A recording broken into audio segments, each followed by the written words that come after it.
우리는 어제 말씀을 통하여서 그리스도를 사랑하는 그리스도인의 최종적 목표가 무엇이어야 하는가, 고상한 목표는 무엇이어야 하는가에 대해서 말씀을 나누었습니다. 받은 구원을 유지한다든지 혹은 대적자가 되지 않는 것이 아니라 저 높은 곳, 경건을 향해서 나아가는 것. 그래서 그리스도를 사랑하는 모든 그리스도인들의 목표는 바로 경건이어야 한다라고 말씀을 나누었습니다. 그런데 이 경건이라는 단어는요, 하나님 중심, 그러니까 하나님 관계, 하나님과의 관계 중심적 단어이기도 하고, 영적 측면을 부각시키는 단어이기도 하기 때문에 자칫하면 이 경건이라는 단어가 오해되기가 쉽습니다. 성경이 경건이라고 할 때에는 단순히 하나님과의 관계적 측면이나 영적인 측면만을 말하는 것이 아닌데, 이 경건이라는 단어가 하나님 관계 중심적이고 또 영적인 측면을 부각시키다 보니까 어떤 성숙이라는 개념을 빼놓고 생각하는 경우가 있다라는 것이죠. 그러니 성경이 말하는 경건이란 성숙이 포함된 성숙한 경건, 경건한 성숙을 의미한다라는 것이고, 이 성숙이라는 단어는 사람과의 관계 중심적인 단어입니다. 그리고요, 실제적인 측면이 부각되는 거예요. 그래서 눈에 보이는 거예요. 성숙이라는 것은 눈에 보이고 열매 같은 것입니다. 그래서 성경이 말하는 진정한 경건이란 바로 성숙이 포함된 경건, 경건한 성숙을 의미하는 것이고, 다르게 표현해 보자면 결국 진정한 경건이란 하나님 앞에서도 아름답고 그리고 사람 앞에서도 아름다운 것, 하나님과 사람 모두 앞에서 아름다운 모습을 가지는 것, 이것이 바로 진정한 경건이고 경건한 성숙이다라는 것이고요. 하나님은 이러한 진정한 경건, 성숙한 경건, 경건한 성숙을 이루기 위하여서 우리에게 무엇을 하시는가? 그러면 이러한 성숙을 위해서 어떻게 하면 이러한 경건한 성숙, 성숙한 경건을 이루게 되는가를 오늘 본문 말씀을 통해서 몇 가지 살펴보려고 합니다. 그 첫 번째는요, 우리는 어떻게 경건한 성숙을 이루는가? 바로 사람 가운데서 그렇게 이루어질 수 있다라고 성경이 우리에게 말씀해 주고 있습니다. 오늘 본문 말씀 17절을 한번 읽어볼까요? 17절 말씀 읽어보겠습니다. 시작. 철이 철을 날카롭게 하는 것 같이 사람이 그의 친구의 얼굴을 빛나게 하느니라. 참 아름다운 표현이긴 한데요. 저 단어를 다시 원어를 살려서 제가 한번 읽어드리면 이런 뜻입니다. 쇠는 쇠에 갈아야 날카롭게 되듯이 사람은 사람에게 부딪혀야 다듬어진다.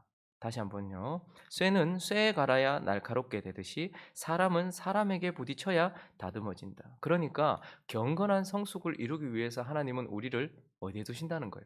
사람 가운데 두신다라는 거예요. 사실 제일 피하고 싶은 것이 사람과의 관계입니다. 그리고 제일 힘든 것 중에 하나가 사람과의 관계예요. 그러나 하나님은 우리를 쇠를 갈기 위해서 쇠가 쇠를 가는 것처럼 사람을 다듬기 위해서 하나님은 경건한 성숙을 이루기 위하여 우리를 사람 가운데 두신다라는 거예요. 사람 사이에 두신다라는 것입니다. 그래서 그 사람과의 관계 속에서 우리는 진정한 경건과 성숙을 이룰 수 있고, 14절을 먼저 이렇게 이야기하고 있네요. 이 표현도 참 아름답죠. 읽어봅니다. 시작. 이른 아침에 큰 소리로 자기 이웃을 축복하면 도리어 저주같이 여기게 되리라. 축복이라는 것을 통해서도 우리는 사람에게 저주처럼 여기게 할 수 있다는 거예요. 그러니까 우리는 이웃을 대할 때, 사람을 대할 때에 이것이 지금 어떤 때인가를 생각하고 이웃을 대해야 돼. 이른 아침인지 저녁인지, 지금 저 사람이 환난 때인지 기쁜 때인지 그 때를 알고서 그 사람을 대해야 되고, 아침에 큰 소리로 자기 이웃을 축복하면 저주처럼 여길 것인지 아닌지, 그러니까 다른 이들을 이웃을 대할 때에 내가 그 사람을 대할 때에 상황과 때에 맞게끔, 그리고 그 사람에 맞게끔 내가 대함으로써 우리는 어떻게 되는 거예요? 경건한 성숙을 이룰 수 있다라는 것이죠. 그러니 내가 하고 싶은 대로 이웃에게 뭘 한다고 내가 성숙해지는 것이 아니라 그 사람의 상황과 그 사람의 환경과 그 사람 됨됨이에 맞추어서 내가 하나하나 행동하기 시작할 때에 우리는 경건한 성숙을 이룰 수 있다라는 것이죠. 그리고 15절과 16절 말씀을 또 읽어볼까요? 시작. 다투는 여자는 비 오는 날에 이어 떨어지는 물방울이라 그를 제어하기가 바람을 제어하는 것 같고 오른손으로 기름을 움키는 것 같으니라. 다투는 여자, 다투는 여자와 같은 사람이 있어요. 그런데 이 여자는 떨어지는 물방울 정도가 아니고 비 오는 날, 그러니까 아무리 막아도 떨어질 수밖에 없는, 그래서 16절은 제어하기가 불가능하다라고 말하는 거예요. 바람을 우리가 제어하지 못하는 것처럼 오른손으로 기름을 움키는 것, 기름이 미끄러운데 뭔가를 잡을 수 없는 것처럼 결국 우리 주변에는 다투는 여자와 같이 결코 제어되지 않는, 내가 제어할 수 없는 사람도 있는데, 이러한 사람을 대함으로써 우리는 우리 주변에 좋은 사람이 있으면 내가 좋은 사람이 될 거라고 생각하지만, 하나님은 내가 제어할 수 없고 제어해서도 안 되는 사람을 우리 주변에 두신다라는 것이죠. 그리고 그런 사람들 속에서 우리가 또 어떻게 되는 거예요? 그들을 대하면서 경건한 성숙을 이룬다라는 거예요. 22절도 보시면요. 미련한 자라는 건 하나님 앞에서의 모습이죠. 그러니 하나님 앞에 악인을 뜻하는데, 미련한 자를 곡물과 함께 절구에 넣고 공의로 찌을지라도 그의 미련은 벗겨지지 아니하느니라. 그러니까 곡물로 넣고 공의로 찌우면 뭐든지 다 가루가 되잖아요. 그런데 그래서 다 껍데기가 벗겨지는데, 미련한 자는 아무리 그렇게 해도 벗겨지지 않는, 결국 변화되지 않을, 하나님 앞에서 악인으로 남을 사람도 우리 주변에는 있어요. 그러니까 우리는 사람을 대할 때에 좋은 사람들하고만 대하게 되는 것이 아니고, 우리 주변에는 내가 통제하기 어렵고 통제할 수도 없고, 그리고 하나님 앞에서 결코 변화되지 않을 사람들이 있어요. 그래서 우리는 그 앞에서 이 사람이 변화될 수 있는가 없는가를 분별해야 되고, 변화될 수 없다면 어떻게 해야 됩니까? 받아들일 수 있어야 되는 거예요. 그 관계 속에서 그러한 변화를 목표로 하는 것이 아니라 그 사람과의 관계를 목표로 하는 것이죠. 그 앞에서 내가 살아감으로써, 그래서 나를 힘들게 만들고 내가 제어할 수 없고 하나님 앞에서 결국 악인으로 남을 사람이라 할지라도 그 사람을 대함으로써 우리는 어떻게 되는 거예요? 경건한 성숙을 이루게 되어진다라는 것입니다. 그리고 11절을 보시면요. 우리 주변에는 그냥 이웃도 있지만 통제할 수 없는 사람도 있고, 21절을 읽어봅니다. 시작. 도가니로 은을, 풀무로 금을, 칭찬으로 사람을 단련하느니라. 보통은 불이 도가니와 풀무가 은과 금을 단련하니 고난이 사람을 단련한다 이렇게 말하기도 하지만, 사실 잠언은 또한 우리에게 칭찬 속에서 사람이 또 단련되어야 된다고 얘기하는 거예요. 그러니까 이 구절을 다시 한번 원어를 살려서 제가 읽어드리면 이렇습니다.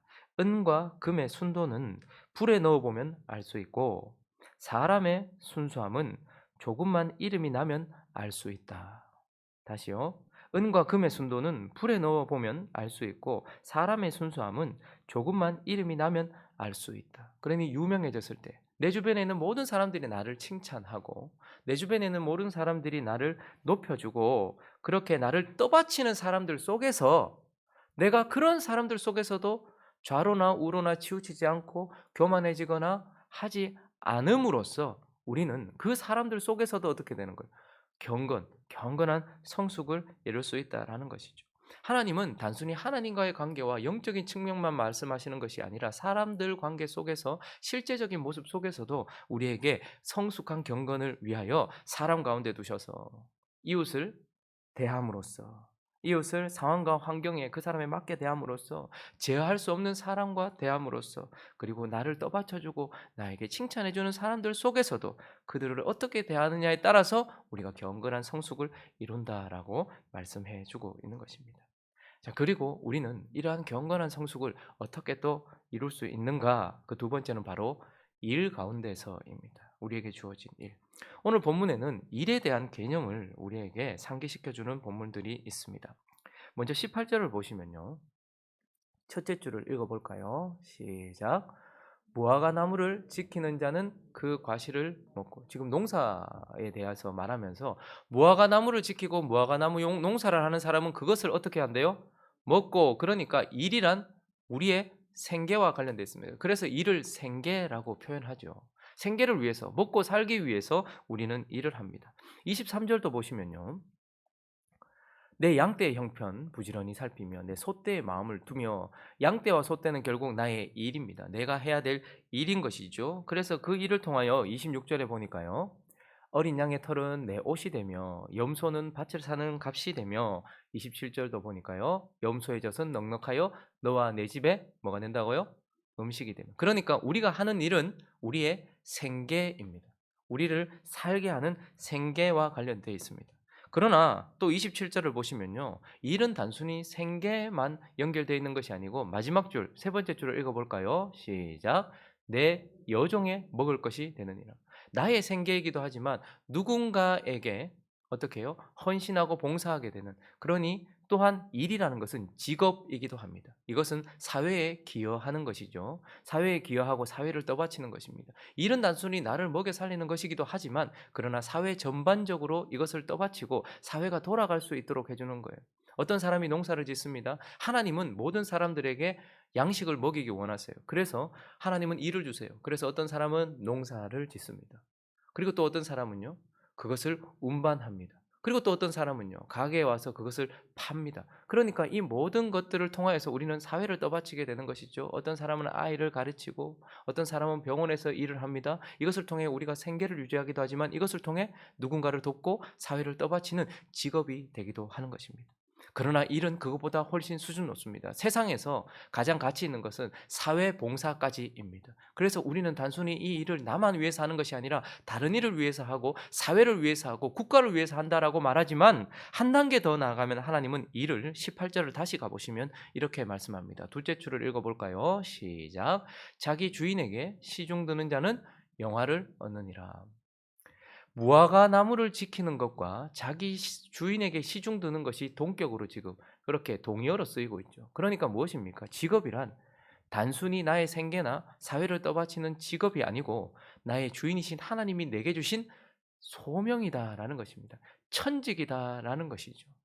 사회를 파괴하거나 이웃을 어렵게 만드는 그런 일 말고 하나님께서 주신 일이라면 그것은 하나님이 내게 주신 사명이기도 하고 소명이기도 하고 천직이기도 하다라는 것입니다. 그러니 힘없는 자가 돈 없는 자가 일을 하는 것이 아니고 일이란 처음부터 하나님이 아담에게 주셨던 축복이었습니다. 하나님이 사람에게 주셨던 축복이었고 이것은 우리의 생계를 책임지는 것이고 이것은 사회에 헌신하는 직업이기도 하지만 동시에 이것은 하나님께 헌신하고 봉사하는 소명이다라는 것이죠. 하나님을 섬기는 것이다라는 것입니다. 그래서 하나님은 우리에게 일을 주셨는데 그 일 속에서 우리는 어떻게 된다는 거예요? 이제 성숙, 경건한 성숙을 이루게 된다라는 것입니다. 여러분 다윗이라는 사람이 경건한 왕으로 세워지기 위하여 하나님은 그를 어디에 두셨습니까? 양치는 일을 하게 하셨습니다. 23절에 내 양떼의 형편을 부지런히 살피며 내 소떼의 마음을 두라라고 기록했던 솔로몬은 누구를 생각했을까요? 그렇게 양떼의 형편을 부지런히 살폈고 소떼의 마음을 두었던 자기 아버지 다윗을 생각했을 것입니다. 그런데 그 다윗이라는 사람이 이스라엘 백성 전체의 경건한 왕, 성숙한 왕이 되기 위하여서 어디에서 그가 훈련을 받았을까요? 우리가 생각하는 천한 일 같은 양치기 하면서 사실은 다윗은 그 일 속에서 충성을 배웠고 사랑을 배웠고 경건을 배웠던 것입니다. 그러니 왕으로서의 자질을 가꾸는 일과 그리고 양떼를 살피는 목자로서의 일이 전혀 다르지 않은 영적인 가치를 가지고 있다라는 것이죠. 모세는 이스라엘 백성 전체를 인도하는 인도자였습니다. 그런데 그가 어디에서 훈련을 받았습니까? 그도 40년 동안 광야에서 양을 치면서 그 하나님의 양떼들을 인도하는 것이 거기서 훈련되어졌던 것이죠. 그러니 그곳에서 그는 인내를 배웠습니다. 그곳에서 그는 사랑을 배웠던 것입니다. 베드로는요, 사람 낚는 업으로 하나님께서 부르셨어요. 그래서 그는 평생 사람 낚는 업으로 그렇게 성숙해 갔고 경건해 갔습니다. 그러나 그러한 일은 또 어디에서 배워졌던 것입니까? 물고기를 낚는 어부의 일을 하면서 사실은 배웠던 것입니다. 때에 정확하게 그리고 어느 자리에 그물을 내려야 되는지를 아는 것처럼 그렇게 복음을 전할 때에도 어떻게 해야 되는지, 어부는 어떤 마음이어야 되는지, 풍랑을 만났을 때는 어떻게 해야 되는지 이런 것들을 어부라는 직업을 통해서 배웠던 것이죠. 그리고 이방인의 사도로 부름받았던 바울 같은 사람을 보십시오. 바울의 천직은 무엇이었습니까? 복음을 전하는 것이기도 했어요. 그러나 바울의 천직은 무엇이었습니까? 브리스길라와 아굴라와 같은 천막 만드는 일이었어요. 천막. 사람들이 거할 집을 만드는 일이었죠. 그런데 그 천막을 만들면서 사실은 바울은 하나님이 거하는 집을 만드는 자였습니다. 교회. 하나님이 거하시는 교회를 만들고 하나님이 거하시는 성전을 만드는 한 사람 한 사람을 복음으로 성전으로 성막으로 만드는 일을 했단 말이죠. 그러니 그 일을 하는 바울이 어디에서 무슨 일 속에서 훈련을 받았다는 거예요. 하나님의 천막을 만드는 그 일을 하는 사람이 실제로 사람들이 거하는 천막을 만들므로써 그는 성숙해 갔다라는 것입니다. 목사는 목회를 하면서 그 일 속에서 하나님 앞에 경건한 성숙을 이루어갑니다. 그런데 이 일만 그렇습니까? 주부는요, 자녀를 양육하면서 음식을 만들면서 저는 제가 행복한 우리 교회 주부라고 생각을 합니다. 밥 짓는 일을 하는 거죠. 아침 일찍 세상을 향해서 나가야 되는 성도들에게 기도를 통하여서 하나님께 그들을 중보하고 그리고 그들에게 하나님의 양식을 먹여서 그들이 그들의 삶을 살 수 있도록 하나님 앞에 삶을 살 수 있도록 주부가 그런 일을 하는 것이죠. 음식을 만들 때 그래서 이렇게도 연구해 보고 저렇게도 해 보면서 애가 달라고 하는 대로 주지 않고 어떻게 합니까? 건강하게 하기 위해서. 그래서 음식을 만들면서 그 가운데서 사랑을 배워가고 자녀를 양육하고 그리고 청소를 하고 집을 가꾸면서 경제를 돌리면서 그렇게 성숙해 가는 것이죠. 장사하시는 분들 어떻습니까? 제가 장사하는 분들 이야기를 이렇게 들어보니까요. 목사만큼이나 힘들어요. 장사도 사람 대하는 거잖아요. 그곳에서 인내를 배우고요. 그곳에서 손해를 봐가면서 성숙을 이루어 가고요. 그곳에서 연구도 하고 하면서 그렇게 배워가는 것이죠. 그러니 주부로 부름을 받았든 CEO로 부름을 받았든 아니면 지금 내 어떤 일로 부름을 받았든지 간에 그 일을 하면서 뭐 건축을 하면서는 하나하나 쌓아가는 그 일. 제 동기 목사님 중에는 하나님께 부름을 받기 전에 건축의 일을 하셨던 분이 있어요. 그런데 이분이 건축을 하셨다 보니까 건축은 그냥 막 쌓아 놓으면 안 되잖아요. 틀이 있어야 되잖아요, 일단. 그래서 기초를 하고 그리고 이렇게 쌓아 그러다 보니까 이분의 설교를 듣다 보면 하나하나 쌓아간다는 의미가 참 잘 부각되는 분이에요. 그러다 보니까 이분이 교재도 만들고 요즘에는 또 책도 쓰고 뭐 그렇게 하고 있어요. 참 도움이 많이 되더라고요. 그러니 그분이 그렇게 체계적인 체계적인 설교를 할 수 있는 설교자가 될 수 있었던 것은 건축이라는 일을 통해서 사실 그렇게 되었던 것 같습니다. 제가 좀 좋아하는 로이드 존슨 목사님 같은 분은 영혼의 의사라고 불려요. 그런데 그가 참으로 집요하게 아주 성실하게 40년 넘게 설교를 해 왔는데 그 사람들의 영혼을 고쳤다는 거예요. 그런데 어떻게 그렇게 원인을 분석하고 그렇게 적용을 시키면서 그렇게 할 수 있었던가? 그의 직업은 그전에 의사였습니다. 그러니 그러한 의사로서의 직업의 소명을 따라서 하다 보니 이러한 일도 되었다라는 것이죠. 그러니 우리에게 주어진 일 속에서 우리가 그것에 충성할 때 우리는 어떻게 되는 것입니까? 경건한 성숙을 이룰 수 있다라는 것입니다. 말씀을 정리하겠습니다. 우리의 목표는 경건한 성숙입니다. 성숙이 빠진 경건은 공허해요. 아무것도 보이지 않고 공허하고 참으로 우스꽝스러운 것입니다. 그러나 경건이 빠진 성숙도 우스운 것이죠. 위험한 것입니다. 하나님과의 관계를 고려하지 않은 채 사람들 속에서 올라간다는 것은 나를 의롭게 만들기도 하고 위험할 수도 있다는 거예요. 그러니 우리의 목표는 경건한 성숙, 성숙한 경건이라는 것이고 이것을 위하여 하나님은 우리를 산속에 두시거나 교회 안에만 두시는 것이 아니라 우리를 사람 가운데 두고 계시는 것입니다. 그리고 6일 동안은 일 가운데 우리를 두고 계시는 것입니다. 우리를 두신 그 사람 가운데서 우리에게 주신 그 일을 하면서 경건한 성숙을 이루는 저와 여러분 되시기를 예수 그리스도 이름으로 축원합니다.